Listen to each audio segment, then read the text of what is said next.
sorak-sorai sekali lagi untuk Tuhan. Jemaat dipersilakan untuk duduk kembali. Kita mau masuk lebih dalam lagi di hadirat Tuhan. Sebelum kita mendengar firman, kita mau naikkan satu pujian. Kita mau tetap cinta. Kita mau tetap setia sama Tuhan. Kita naikkan pujian dengan sungguh-sungguh. Ku tetap cinta.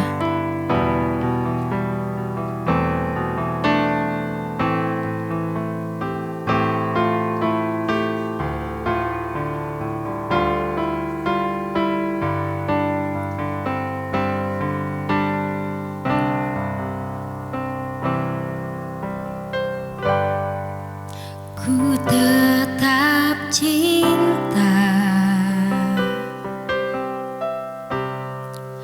Ku tetap cinta.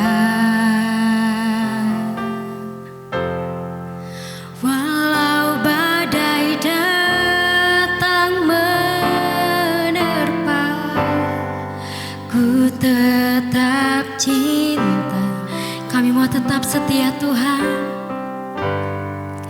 Ku tetap setia.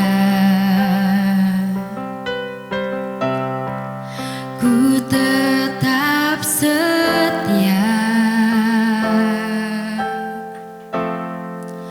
Walau topan datang menerpa, ku tetap setia. Terlalu banyak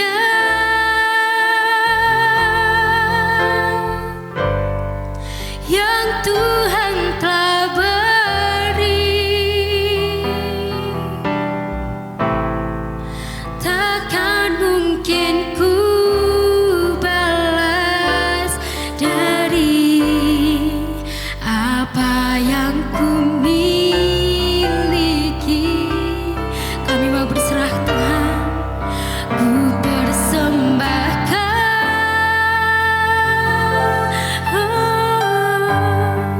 seluruh hidupku, biar ku tetap cinta dan ku tetap setia untuk selama-lamanya. Kita naikkan pujian ini dari awal. Cinta, ku tetap cinta. Walau badai datang menerpa, ku tetap cinta.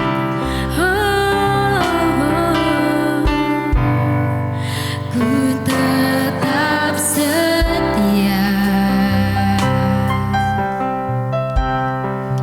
Ku tetap setia. Walau topan datang menerpa, ku tetap. Jemaat, kami persilakan untuk berdiri. Terlalu banyak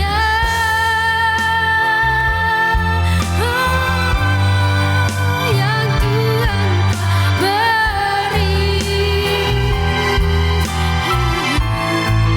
takkan mungkin ku balas dari apa yang ku miliki. Kami mau bersembah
terlalu banyak yang Kau lakukan di tengah-tengah kesulitan oleh pandemi yang kami sedang rasakan.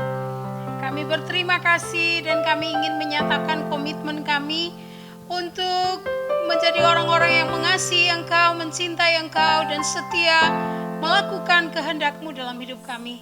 Tolonglah ya Tuhan, ketika firman Allah diberitakan, kami semua akan terbuka kepadanya dan memberi hati kami untuk menaati firman Tuhan. Berkatilah kami, karena yang disebut berbahagia adalah kami yang mendengar dan melakukannya. Demi nama Yesus kami berdoa. Haleluya.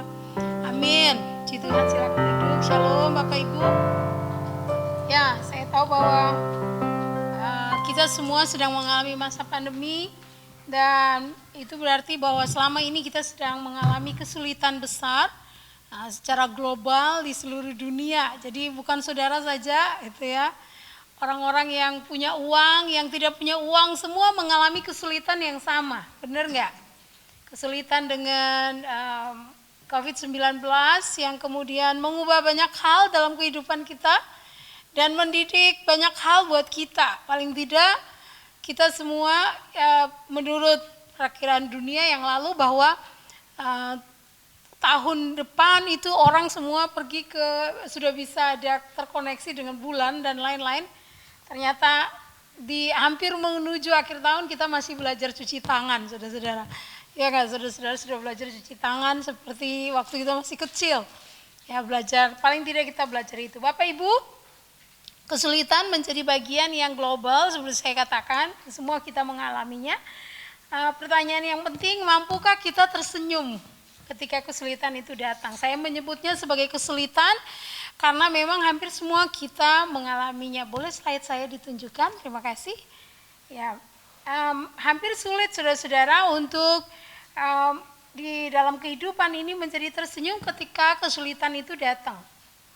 Nah, saya memahami kesulitan sebagai bagian dalam hidup yang memiliki dua sisi atau dua wajah. Wajah pertama adalah wajah yang bisa memberi kita apa yang namanya kehancuran, ataukah yang kedua adalah kebahagiaan. Dan itu sangat bergantung dari bagaimana kita meresponinya. Bapak Ibu, saya sudah mengatakan bahwa kesulitan itu sedang mewabah karena COVID-19 yang kita hadapi. Dan kenyataannya ada orang yang kemudian menjadi hancur oleh karena kesulitan dalam hidup. Tapi ada orang juga yang bisa mengalami kebahagiaan.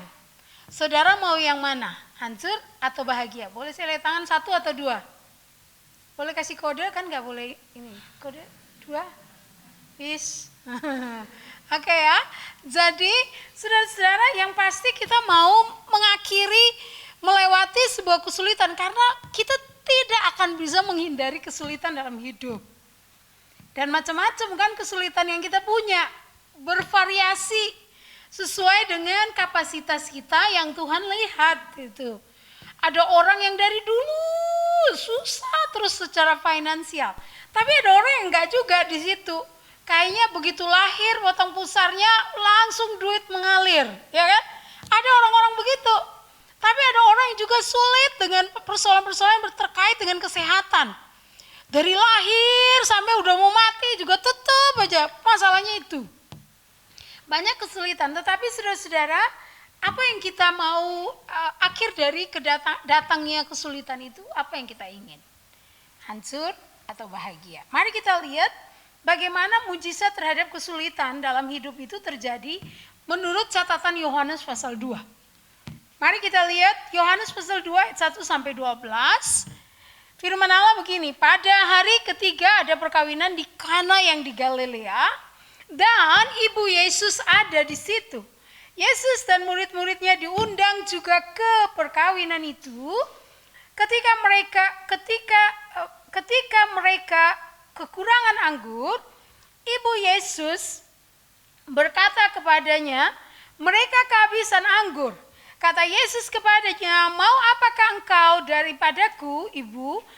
Saatku belum tiba. Tetapi ibu Yesus berkata kepada pelayan-pelayan, apa yang dikatakan kepadamu perbuatlah. Saya mau berhenti dulu di situ untuk mengajak saudara berpikir pertama kali pada waktu saudara kita semua mengalami kesulitan, tapi kita ingin Allah bekerja membantu kita, Allah berada di dalamnya dan membuat mujizat dalam kesulitan itu. Maka saudara-saudara ayat 1-5 mengajarkan kita bahwa kita akan mengalami mujizat atas kesulitan hidup kalau kita mewaspadai emosi yang merusak. Saudara-saudara, ayat 1-5 menceritakan kita tidak bisa membaca sedemikian rupa bagaimana emosi-emosi yang muncul di situ. Tapi setidaknya inilah pengalaman yang menurut saya hampir semua kita tahu bahwa cerita ini pasti cerita yang menegangkan. Kalau itu dalam sebuah permainan film, maka mungkin ada soundnya,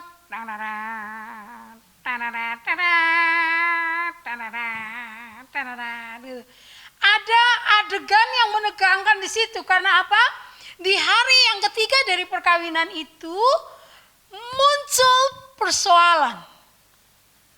Nah, pesta yang dilakukan oleh orang Yahudi umumnya adalah pesta perkawinan, khususnya pernikahan, dilakukan selama 7 hari.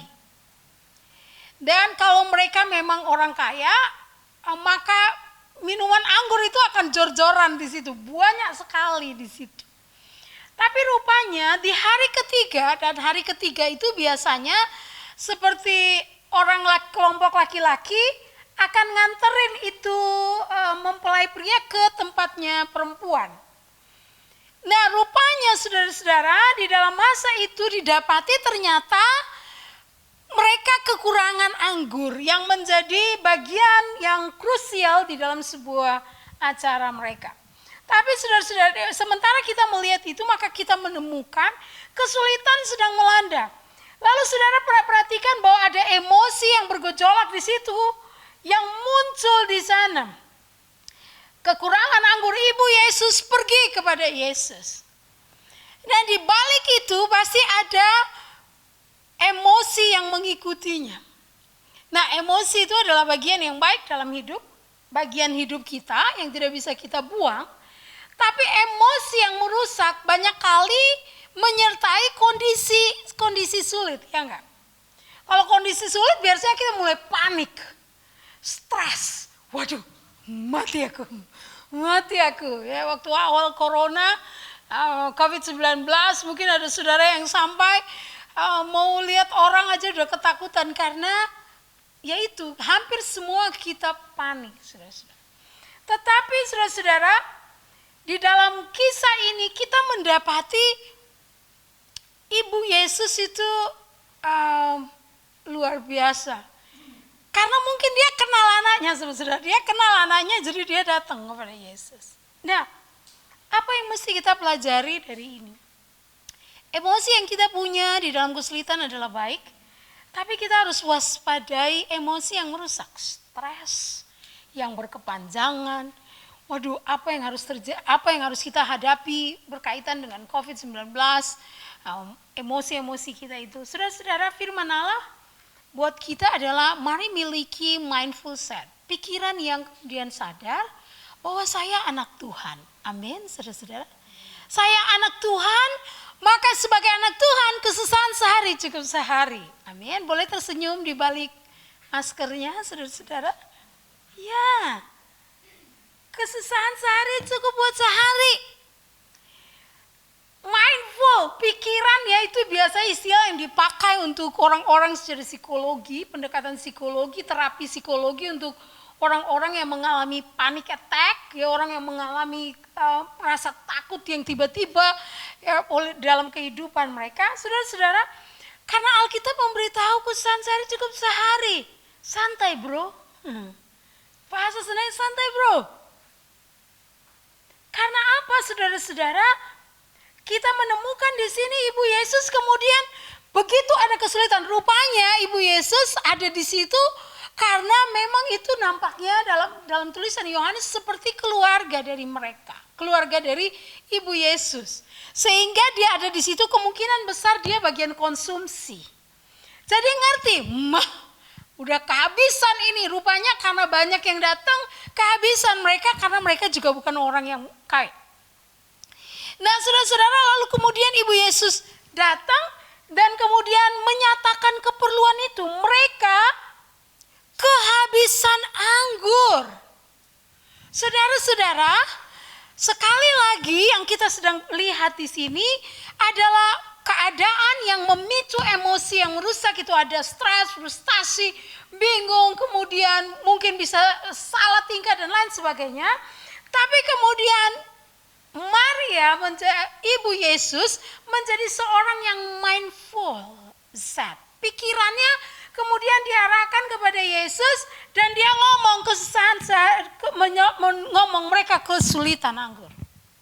Saudara-saudara, kehidupan adalah sebuah perubahan yang alami dan spontan. Kita tidak bisa menolak itu. Karena akan menimbulkan kesedihan. Yang mesti kita lakukan adalah hidup sesuai kenyataan. Biarkan kita mengalir secara natural, berjalan seperti apa adanya. Ini adalah seorang filsuf dari Taoisme yang kemudian mengatakan itu. Dia mengatakan, Yus urip yo ngono. Saudara-saudara, tapi Yesus di dalam Injil Matius mengatakan pasal 6, ya sudah kesusahan sehari, biarlah untuk sehari. Amin, saudara-saudara. Ya udah, nggak usah dilebih-lebihkan, nggak usah dilebay-lebaykan, saudara-saudara. Mari kita lihat bahwa itu kenyataannya, saudara-saudara. Kadang-kadang kita punya rencana. Kalau sudah lihat pada gambar itu, kadang-kadang kita punya rencana, saya ingin pakai sepeda sampai di puncak. Tapi umumnya yang terjadi adalah begitu kita baru start, kemudian turun jurang, naik lagi, ada sesuatu yang menegangkan. Kita seperti melewati badai yang besar, seperti nyanyian yang sudah kita nyanyikan, saudara-saudara.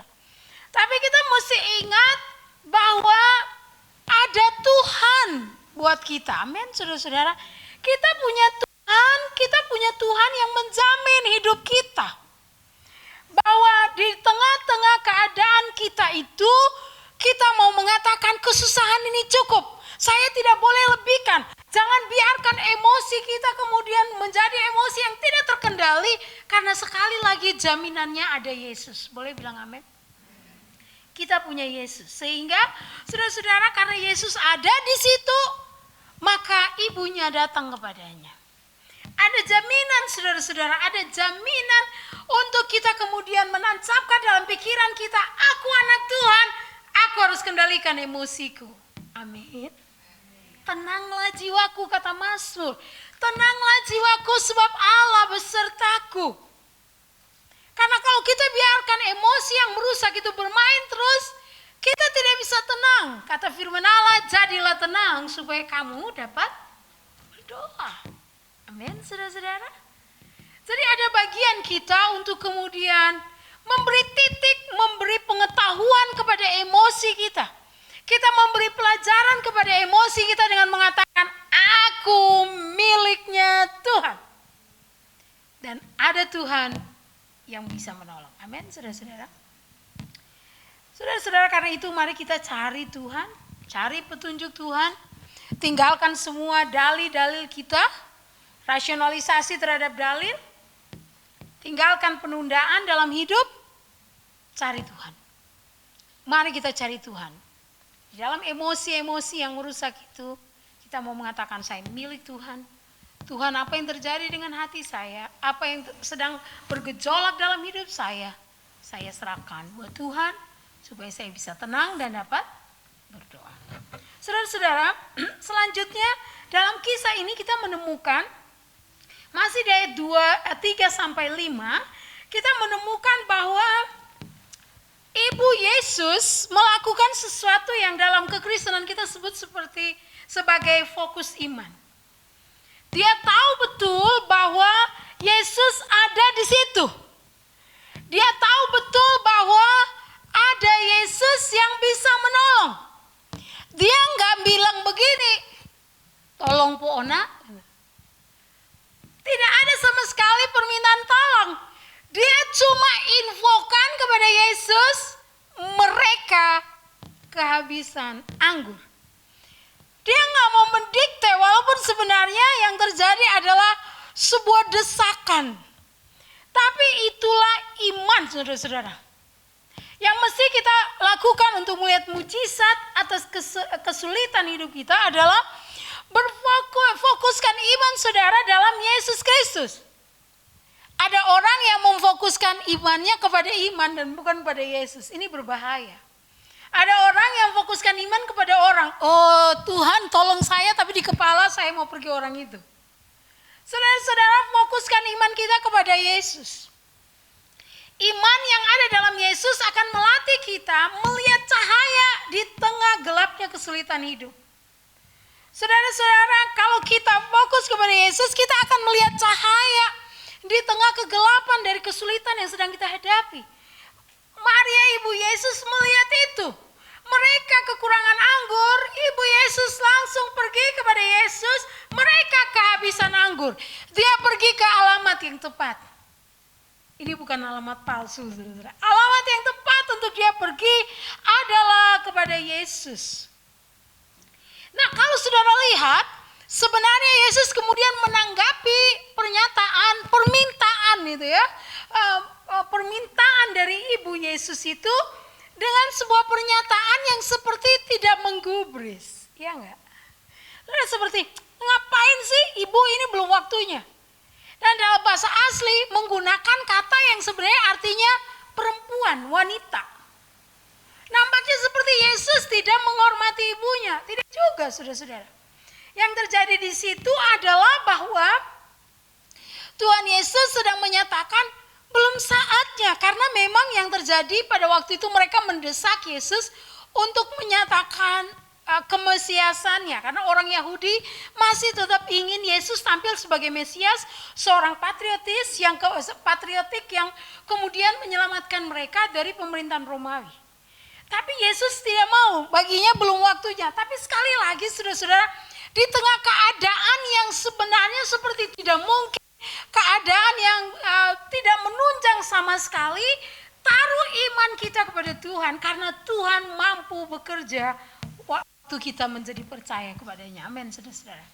Mari taruh iman kita kepada Yesus. Ibu Yesus memaksa anaknya melakukan sesuatu, tetapi kemudian Maria memerintahkan para pelayan untuk menjadi patuh kepada perkataannya.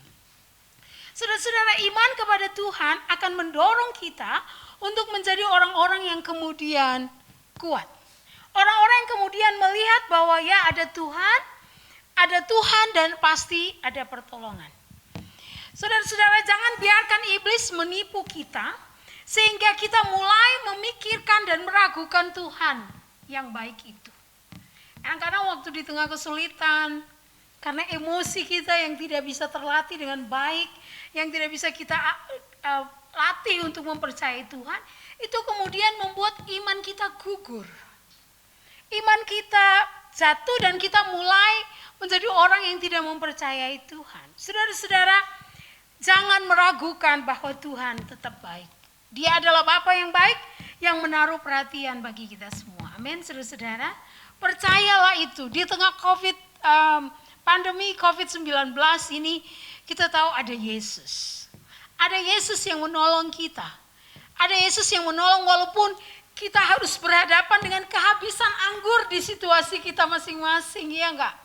Bisa jadi itu terkait dengan kondisi kesehatan, bisa jadi itu terjadi dengan kesulitan-kesulitan di dalam bisnis yang sedang kita kerjakan. Saudara mesti percaya, atau pendidikan yang sedang kita lewati.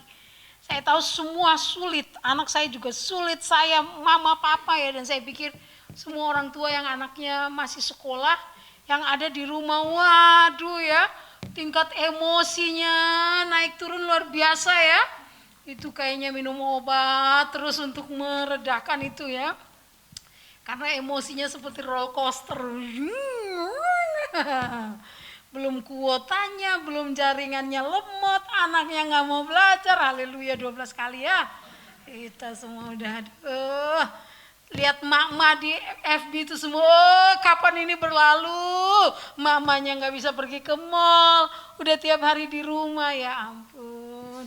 Bau bawang bercampur dengan semua bau-bauan ya di dalam dirinya. Saudara-saudara, mari kita percaya ada Yesus. Amin. Ada Tuhan. Kita pasti bisa lewati semua. Amin. Pasti lewat. Paling tidak kita belajar sekarang, yuk tinggal di rumah lah, ya. Mengasihi satu dengan yang lain, ya kita belajar itu. Saya belajar saudara-saudara ini 8 bulan. Ya, 8 bulan saya pikir 8 bulan kita ada di rumah. Awal-awal saudara-saudara rasanya stres luar biasa karena biasa pergi-pergi. Paling tiga dalam sebulan ada 2-3 kali pergi, kali ini ikat kaki tangan di dalam rumah saudara-saudara. Waduh, benar-benar pergi ke pasar juga rasanya harus sangat berhati-hati. Tapi saudara-saudara, kita punya Tuhan, amin. Dia pelihara kita, amin. Dia pelihara ini masih ada sampai hari ini, itu karena Tuhan. Nah saudara-saudara, ya kita sudah mulai kita menjaga emosi yang merusak supaya kita bisa berdoa karena kita percaya ada jaminan, ada Tuhan yang menolong. Ya, tapi saudara-saudara, kepercayaan kita itu kemudian umumnya akan diuji gitu, melalui perintah-perintah yang kadang-kadang gak masuk akal. Kalau saudara lihat, setelah Maria memaksa kepada Yesus untuk melakukan sesuatu atas situasi itu, atas kesulitan yang dihadapi, lalu dia kemudian perintah, dia tuh langsung ya switch otak, dan itu saya pikir kesanggupan perempuan tuh ada di situ. Waktu ada sulit itu kayaknya di otaknya tuh bisa ada berapa layer yang terbuka sekaligus. Oh ini katanya, oke ini nih, bener nggak mama ini ya, yang sekarang dalam keadaan sulit. Oke, kalau tidak bisa itu, oke gimana kalau kita jualan? Gimana kalau gunakan handphone, jual ini, jual itu. Hampir semua di Sati ibu-ibu jualan. Oke, ini saya baru keluar beli ini, ada sampo murah mau beli? Lumayan saudara-saudara. Karena kita di Sati juga lockdown dari mulai bulan Februari. Jadi orang nggak bisa datang kecuali ketemu kita hanya di pos satpam. Jadi saudara-saudara, wah ibu-ibu tuh jadi kreatif sekali jualan gitu ya. Oke, ping itu di kumpulan ibu-ibu di kampus tuh. Saya ada sayur ini, mau beli nggak? Saya ada ini, temen jual ini. Wah luar biasa. Ibu-ibu tuh kayaknya di kepalanya tuh ada banyak layer-layer gitu. Set. Supaya semua makan, keadaannya gue coba nasi, berasnya banyak, nasi, masa nasi digoreng, berulang-ulang. Kali ini pakai tomat, saus tomat, besok pakai kecap, besok lagi pakai udang sedikit-sedikit, ya dipakai apa lagi lah, macem-macem. Nah saudara-saudara, wanita tuh bisa begitu. Ibu Yesus melakukannya. Tapi saudara-saudara, yang menarik adalah kemudian dia melibatkan orang-orang di sekitar itu melakukan sesuatu yang namanya ketaatan. Kalau dia omongin apa-apa, buat aja ya. Gitu. Yesus kan belum bikin apa-apa, tapi kemudian ada sesuatu di kepalanya yang mengatakan, taat saja. Apapun yang dia katakan, kata Ibu Yesus, lakukan saja itu. Lakukan saja apa yang dikatakannya. Buat aja. Just do it. Saudara-saudara, mujizat atas kesulitan hidup akan terjadi pada waktu kita menunjukkan ketaatan kita. Tindakan ketaatan. Amin, saudara-saudara. Kita percaya kepada Tuhan itu baik, tapi ada satu bagian di mana kalau Tuhan ngomong kita dengerin. Amin. Kita taati apa yang Tuhan mau. Sesungguhnya setiap ketaatan yang kita lakukan adalah suatu tindakan iman. Dan sebuah tindakan profetik untuk menaklukkan diri kita. Kenapa harus taat? Karena ketaatan itu menunjukkan saya percaya Tuhan bisa lakukan apa yang tidak mungkin bagi saya. Tapi pada saat yang sama saya sedang menaklukkan diri saya, saudara-saudara. Diri kita yang kemudian so tahu, so pinter, so hebat itu. Kita sedang menaklukkan diri kita untuk melihat bahwa ini Tuhan bisa melakukan sesuatu. Kalau perintah Tuhan kadang tidak masuk akal. Tapi yang harus kita lakukan, taat saja. Kita belajar dari para pelayan pesta. Mereka di situ ada tempayan disediakan untuk pembasuhan. Lalu ayat 6 mengatakan menurut adat Yahudi masing-masing isinya 2-3 buyung. Yesus berkata kepada pelayan itu, isilah tempayan itu penuh dengan air. Mereka sama sekali tidak membuat dalil, kemudian protes terhadap itu. Dan mereka pun mengisinya sampai penuh. Ini luar biasa, saudara. Mereka mengisinya sampai penuh. Lalu kata Yesus kepada sekarang cedoklah dan bawalah kepada pemimpin pesta. Lalu mereka pun membawanya. Saudara perhatikan ini air, kemudian ada tempayan diisi dengan air. Sesuatu yang tidak masuk di akal. Kebutuhan mereka adalah anggur, tapi Yesus memerintahkan mereka mengisinya dengan air. Saudara-saudara, apa yang Yesus lakukan atau perintahkan adalah sesuatu yang wajib kita kerjakan. Karena ketaatan kita itu akan membuahkan hasil yang baik.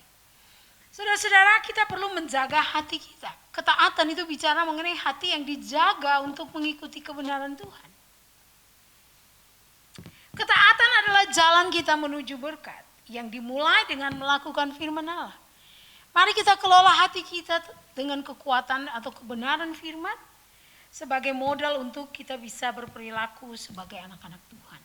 Mari kita menjadi orang-orang demikian, orang-orang yang kemudian di dalam hati kita menjaga firman Allah supaya kita tidak berdosa kepada Tuhan. Mari kita melakukan apa yang menjadi ketaatan Tuhan dalam hidup kita. Saya tidak tahu Tuhan mau apa dalam hidup saudara, tapi ada ketaatan yang kita mesti lakukan. Dan ketaatan itu harga yang mahal, sesuatu yang mahal sekali. Ada harga yang harus kita bayar di situ. Tapi apapun itu, kalau itu yang Tuhan mau, selalu membuahkan hasil yang baik. Kalau saudara lihat di ayat yang terakhir atau ayat 10 sebenarnya, setelah mereka membawa itu, mereka menjadi taat dan membawa kepada Yesus. Ayat 9 mulai, setelah pemimpin pesta itu mengecap air yang telah menjadi anggur, ya jadi waktu mereka bawa, ketaatan itulah yang kemudian mengubah air itu menjadi di dalam, setelah mereka melakukan kehendak Tuhan, air itu berubah menjadi anggur. Lalu pemimpin pesta mengecapnya air yang telah menjadi anggur itu, dan ia tidak tahu dari mana datangnya. Tapi pelayan-pelayan yang mencedoknya mengetahuinya. Mereka tahu, orang yang taat itu yang paling tahu kenapa itu terjadi. Amin. Orang yang taat itu yang tahu. Mereka tahu bagaimana itu sumbernya dari mana, bagaimana peristiwa itu terjadi. Mereka mengalaminya karena mereka taat. Ia memanggil mempelai laki-laki dan berkata kepadanya, setiap orang menghidangkan anggur yang baik lebih dahulu dan sesudah orang puas barulah yang kurang baik. Akan tetapi engkau menyimpan anggur yang baik sampai akhir. Hasilnya luar biasa, happy ending saudara-saudara. Akhirnya menjadi happy ending kisah ini. Sebuah kesulitan yang berakhir dengan baik, berakhir dengan ending yang manis sekali saudara-saudara. Karena ketaatan mereka maka mujizat terjadi. Ada suara, ada cerita yang menarik, kemudian pemimpin pesta tuh bingung, ini ada apa? Kok anggur yang baik disimpan belakangan? Anggur dengan kualitas yang baik, yang rasanya lebih baik dari yang sebelumnya. Saudara-saudara, mujizat atas kehidupan, kesulitan hidup dapat terjadi pada waktu kita menjadi taat, saudara-saudara. Taat kepada apa yang Tuhan mau. Taat kepada iman yang telah kita taruh di dalam Tuhan. Taat untuk kemudian menjadi orang yang mengelola emosi yang merusak itu dengan baik. Karena kita punya Tuhan yang sangat hebat. Saudara-saudara, saya mendorong saudara lewat firman Allah hari ini dari kisah perkawinan di Kana ini yang ada di Galilea.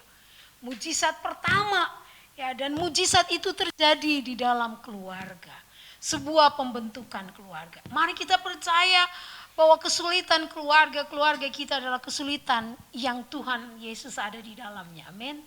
Dalam keluarga kita, mari kita percaya di tengah pandemi ini kita punya Tuhan. Kita anak Tuhan, mari awasi emosi yang merusak. Jangan biarkan kita stres seperti mengatasinya seperti orang gak kenal Tuhan. Jadilah tenang supaya kita bisa berdoa. Fokuskan iman kita di dalam Yesus dan lakukan tindakan ketaatan seperti yang Tuhan mau. Saya percaya kalau kita semua melakukannya, maka kita akan melihat mujizat Allah yang besar. Mujizat pertolongan Tuhan. Karena Dia ada buat kita semua. Amin, saudara-saudara. Saya percaya itu. Saudara-saudara, di tengah pandemi ini, sebagai kesaksian untuk mengakhiri firman Allah, saya merasakan ada banyak pertolongan Tuhan. Saudara-saudara, seperti saudara begitu COVID datang, semua idealisme, planning itu kayaknya semua itu seperti rusak dan kemudian dikocar-kacir segala sesuatu. Di tengah-tengah kesulitan, di awal dari COVID saya mengalami anggota dari keluarga suami saya meninggal, adiknya. Padahal kita baru pergi ke tempat mereka, terus hari Minggu, hari Selasa ya Pak, Selasa itu dengar dia meninggal, tidak ada sakit yang sangat banyak atau begitu tiba-tiba, saudara-saudara. Di tengah-tengah itu kemudian 3 minggu kemudian keponakan saya meninggal di Papua, saudara-saudara. Kayak segala sesuatu tuh kayak dibuat sulit sekali, saudara. Saya sendiri bilang, Tuhan, kau mau buat apa? Saya sendiri rasa frustasi dengan keadaan itu. Lalu saudara, ditambah dengan anak-anak akhirnya tidak bisa pergi ke sekolah, mereka harus ada di rumah. Datang lagi tuh persoalan yang lain, saudara, kesulitan yang lain. Dalam kondisi semacam itu, lalu saudara-saudara, karena tidak bisa, akhirnya kampus di close. Kami juga menjadi gereja-gereja kemudian tidak bisa beribadah itu ya. Jadi saudara-saudara, ada banyak hal yang menjadi sulit, planning untuk beberapa tugas keluar di dalam pelayanan di Gereja Sidang Jemaat Allah yang seharusnya saya lakukan. Itu semua di cancel, saudara-saudara. Jadi banyak hal yang menjadi sangat sulit. Semua pekerjaan dilakukan dari rumah itu ya, dan itu membawa tingkat kesulitan yang tersendiri. Tapi saudara-saudara, saya melihat Tuhan menolong ya. Ada waktu saudara-saudara di dalam situasi seperti, oh Tuhan, I surrender, rasanya, aduh Tuhan. Saya yang biasanya orangnya survive di dalam keadaan masih bisa ceria, oh Tuhan, saya rasanya udah mau mati, ya Tuhan. Jenuh luar biasa, saudara rasa jenuh? Wah, sangat jenuh, udah jenuh. Orang tukang berjalan katanya seperti saya begini, rasanya mau mati dalam rumah, walaupun kampus masih cukup luas, jadi masih bisa kemana-mana gitu ya, di dalam kampus ya. Jadi tetapi saudara-saudara, sekali lagi itu sangat menyulitkan. Tapi saudara-saudara, saya bersyukur kepada Tuhan. Kemudian ada satu waktu di tengah-tengah keadaan yang tidak enak, lalu ada seorang teman hamba Tuhan juga yang punya usaha di sini, ada kemudian beliau, kalau mungkin saudara pernah ke Tarbantin, Pastor David kemudian undang saya dan suami, kita datang dengan anak-anak, saudara. Waktu pergi di sana lalu bercerita, aduh, ada lega sekali, berpikir, iya ya, kita ini anak Tuhan ya, kenapa harus susah dengan kehidupan ini? Ayo kita jalani, semua orang juga susah itu ya. Saudara-saudara, saya belajar banyak hal dari situ, kemudian mengubah cara pikir, mulai mempercayai ya Tuhan, ini Tuhan ada rencana dalam situasi ini. Jadi switch otaknya sudah mulai bilang oke, it's okay, mulai berdamai dengan pandemi, mulai new normal gitu ya, mulai oke lah, ini bagian yang kita harus hadapi, semua orang rasakan. Tapi kita punya Tuhan. Saudara-saudara, Tuhan memberi kecukupan yang menurut saya di luar dari akal kemampuan. Kadang-kadang saudara kalau mau dibilang mau dihitung-hitung, aduh rasanya susah sekali. Tapi Tuhan menyatakan kebaikannya. Saudara-saudara, saya percaya kalau kita taat kepada apa yang Tuhan mau, kita mengelola iman kita di dalam Tuhan dengan baik, kita meminta Tuhan menolong kita dengan gejolak-gejolak emosi yang ada, mujizat atas kesulitan hidup akan terjadi. Amin, saudara-saudara. Mari kita akan tundukkan kepala. Kita mau percaya kepada Tuhan. Ku yakin kau hadir di sini, ku rasakan kuasa yang tak terbatas. Mari kita minta kepada Tuhan keyakinan yang dari Tuhan, keyakinan yang full, keyakinan yang besar. Bahwa kita yakin Dia ada, Dia bisa menolong kita. Dia akan selalu menolong kita, Dia beserta dengan kita karena Dia Allah yang Immanuel. Ya Yesus. Terima kasih buat kehadiran-Mu ya Tuhan dalam hidup kami. Terima kasih karena Kau ada Tuhan bagi kami. Tidak pernah meninggalkan kami dalam kesulitan yang kami hadapi ya Tuhan. Ya Yesus, haleluya. Ya Yesus, kami percaya Engkau hadir di sini Tuhan bagi kami. Yesus, ya Yesus, haleluya.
mencoba mengidentikan diri kita dengan keadaan yang terjadi di perkawinan Kana.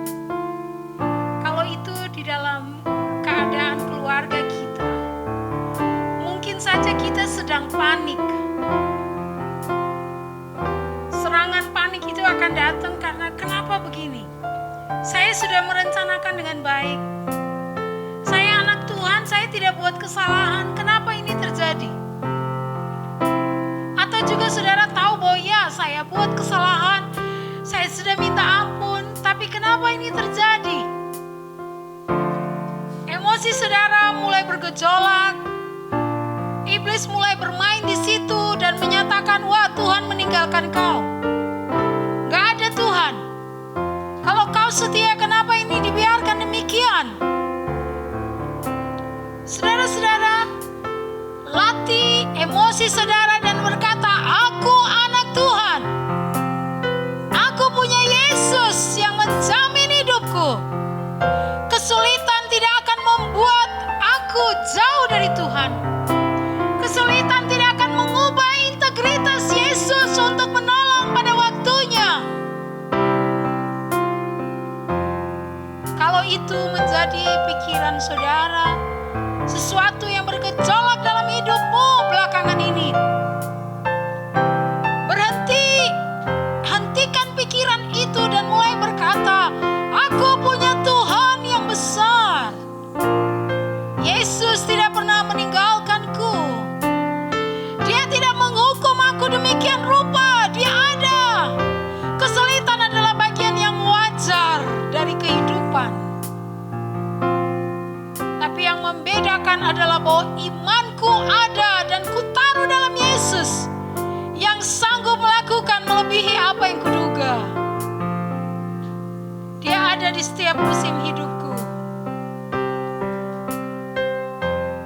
Lalu dengarkan setiap ketaatan yang Tuhan mau.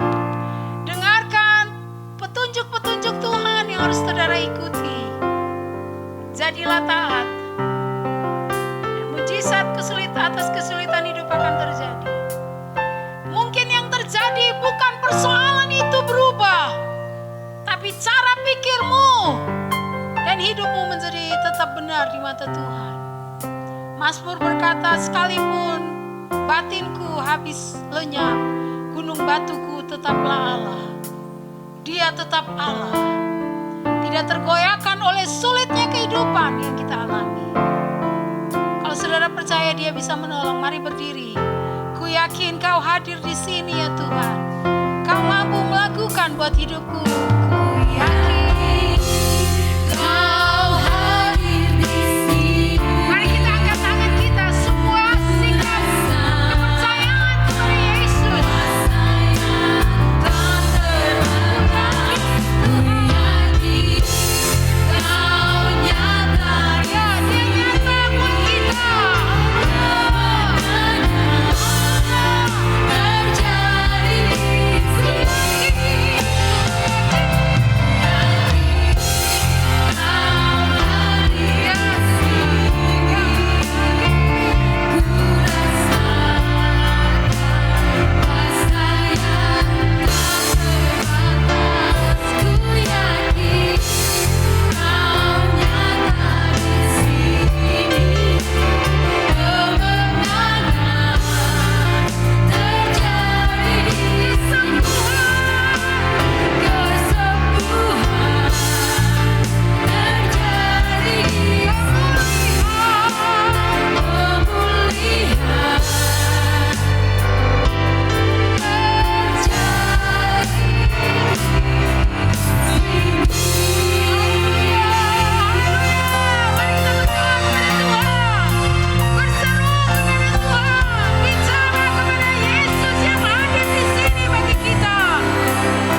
Dia mendengar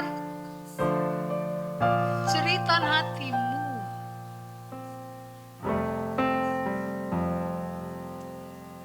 Mungkin ada pertanyaan, Tuhan, mengapa ini harus terjadi atas hidup saya? Percaya bahwa kesulitan punya limit waktu, batas waktu berakhirnya. Kesusahan sehari cukuplah untuk sehari. Ada hari esok buat orang-orang yang beriman kepada Tuhan. Ada hari esok buat mereka yang percaya.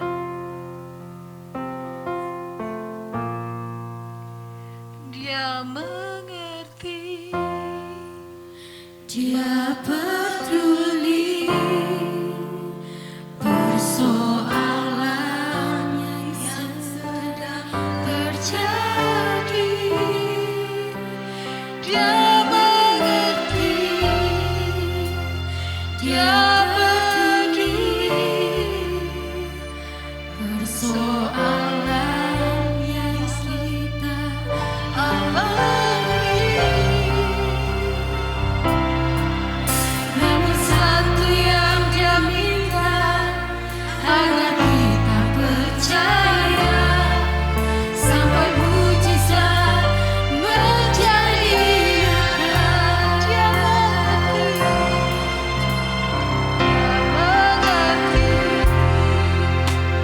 Dia peduli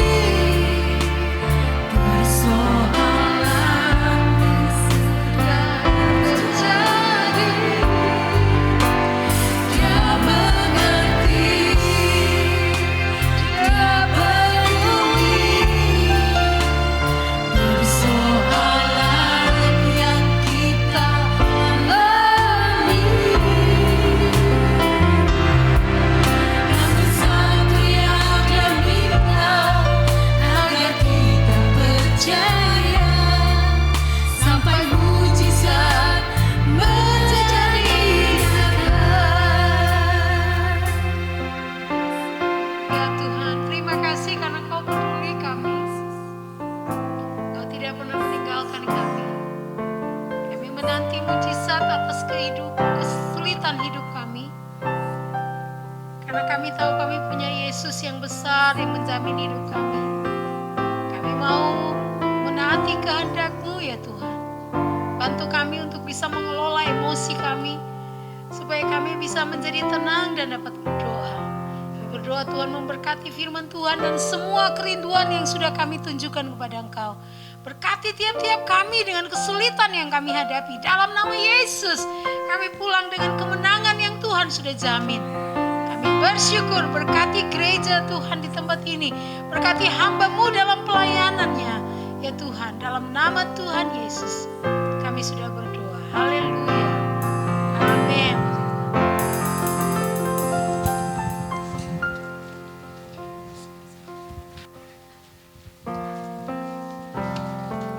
Shalom. Atas nama GBI Hope, kami mengucapkan terima kasih untuk pelayanan Ibu Pendeta Amelia. Tuhan Yesus memberkati Ibu. Langsung kami bacakan pengumuman. Bagi yang ingin mengikuti ibadah tatap muka, harap mendaftar terlebih dahulu di grup WA gereja. Bagi yang tidak hadir pada ibadah tatap muka, bisa mengikuti ibadah ini melalui YouTube sekitar jam 2. Untuk linknya diinformasikan melalui grup WA. Dan kita himbau, kita dorong untuk senantiasa membangun misbah doa setiap jam 8 malam. Seperti yang telah diumumkan di grup WA. Ajak setiap anggota keluarga kita untuk membangun hubungan intim dengan Tuhan. Dan doa malam pada hari Rabu 7 malam akan tepat dimulai pukul 7 malam dan diminta hadir 15 menit sebelumnya. Bagi yang ingin hadir juga harus mendaftar melewati WA. Mari kita berdoa buat persembahan. Bapa di dalam surga, terima kasih Tuhan Yesus. Buat apa yang kami terima Tuhan Yesus, berkat keuangan. Ajar setiap kami Tuhan, mengelola setiap berkat-Mu dengan hati yang bijaksana, mengembalikan apa yang jadi hak-Mu Tuhan Yesus. Semuanya untuk kemuliaan nama Tuhan. Haleluya. Amin.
Kami undang Bapak Ibu untuk bangkit berdiri. Kita tutup ibadah pagi ini dengan doa. Bapa di dalam surga, yang kami sembah di dalam nama Tuhan Yesus, kami bersyukur Tuhan buat waktu, kesempatan, kesehatan, dan dalam keadaan baik boleh beribadah, bersekutu di tempat ini. Kami bersyukur Tuhan punya Allah seperti Engkau. Terima kasih Tuhan Yesus untuk pagi ini. Apa yang boleh kami dengar, apa yang boleh kami terima. Firman-Mu Tuhan Yesus yang menuntun setiap langkah hati kami. Untuk kami boleh belajar Tuhan Yesus, punya emosi yang kudus. Kami percaya Tuhan Yesus, Roh Kudus yang mengendalikan hati setiap kami. Kami bersyukur Tuhan Yesus, Roh Kudus yang menuntun, yang membuat emosi setiap kami boleh stabil dalam keadaan apapun. Dan kami tahu Tuhan, setiap masalah, tekanan, kesulitan, badai hidup yang boleh datang, Engkau izinkan Tuhan Yesus, semakin membuat kami kuat, cerdas, pandai. Dan kami semakin mengerti dan mengenal Engkau dan bergantung sepenuhnya. Hidup di dalam kehendak-Mu Tuhan Yesus, bergantung sepenuhnya akan Engkau. Kami kecil Tuhan, tapi Engkau besar. Makasih Tuhan Yesus. Kami minta Tuhan hati yang taat, hati yang mudah dibentuk dan mudah ditegur. Untuk setiap kami Tuhan boleh memuliakan nama-Mu. Hati yang mau dipimpin oleh Roh Kudus, hidup di dalam seluruh kebenaran Tuhan. Hingga hidup kami semua boleh memuliakan nama Tuhan. Berarti menyenangkan hati Tuhan. Terima kasih Tuhan Yesus. Kami berdoa buat Ibu Amel, Pakai hidup beliau Tuhan, lebih lagi Tuhan, menjangkau jiwa-jiwa, melayani-Mu dengan sepenuh hati, dengan kekuatan kasih cinta-Mu Tuhan Yesus dibagikan kepada mereka semua yang Kau izinkan boleh dilayani Tuhan. Terima kasih Tuhan Yesus. Berkati suami serta anak-anak beliau, apa yang jadi kebutuhannya Tuhan Yesus yang di atasnya bertanggung jawab. Terima kasih Tuhan, kami berdoa untuk Bapak Gembala kami Pak Hari. Pakai beliau Tuhan Yesus. Kami minta hati hamba, hati Bapa ada senantiasa di dalam hidupnya dan hatinya, memimpin setiap kami umat-Mu di tempat ini, menjadi pribadi yang seperti Engkau mau Tuhan Yesus. Makasih Tuhan Yesus, buat penggembalaannya, teladannya, kasihnya, dan semangatnya. Makasih Tuhan Yesus, buat karya-Mu atas hidupnya, atas umat-Mu di tempat ini, atas gereja-Mu Tuhan Yesus. Makasih Tuhan, kami bersyukur Tuhan. Berkati juga istri serta anak-anak beliau Tuhan. Berkat yang sama boleh kami terima Tuhan, atas umat-Mu di tempat ini, seluruh pelayan-pelayan Tuhan di tempat ini. Pakai hidup kami Tuhan Yesus, nyatakan kemuliaan-Mu Tuhan Yesus, nyatakan kehendak-Mu Tuhan. Terima kasih Tuhan Yesus. Kami berdoa untuk Indonesia Tuhan. Kami minta belas kasihan atas Indonesia, lawatan-Mu, jamahan-Mu Tuhan Yesus. Ampuni Tuhan segala dosa-dosa bangsa ini Tuhan Yesus. Kami minta Tuhan, hati yang takut akan Engkau melanda seluruh negeri ini Tuhan Yesus. Kami minta Tuhan pemulihan atas bangsa ini. Kami minta Tuhan Yesus kesehatan, kekuatan atas bangsa ini Tuhan Yesus. Kami juga berdoa untuk Bapak Presiden kami Tuhan Yesus, pemimpin kami yang tertinggi sampai yang terendah Tuhan. Keputusan, kebijaksanaan, hikmat ilahi turun atas mereka semua. Agar setiap keputusannya Tuhan Yesus, keputusan yang benar dan tepat untuk mensejahterakan seluruh rakyat Indonesia. Makasih Tuhan Yesus. Kami minta damai sukacita atas Indonesia, atas setiap pemimpin kami. Kami minta perlindungan ilahi atas segala yang jahat, atas virus corona. Makasih Tuhan Yesus. Sebentar kami boleh pulang, kami akan menerima berkat daripada-Mu. Mari kekasih Tuhan, kita angkat kedua tangan kita. Diberkatilah Engkau berlimpah-limpah dengan segala yang terbaik dari Allah Bapa, kasih-Nya yang sempurna di dalam Yesus Kristus, serta kekuatan pertolongan penghiburan dari Roh Kudus, memampukan engkau untuk hidup di dalam segenap kehendak Allah. Kita yang sudah menerima semuanya itu sama-sama kita katakan, Amin. Tuhan Yesus memberkati.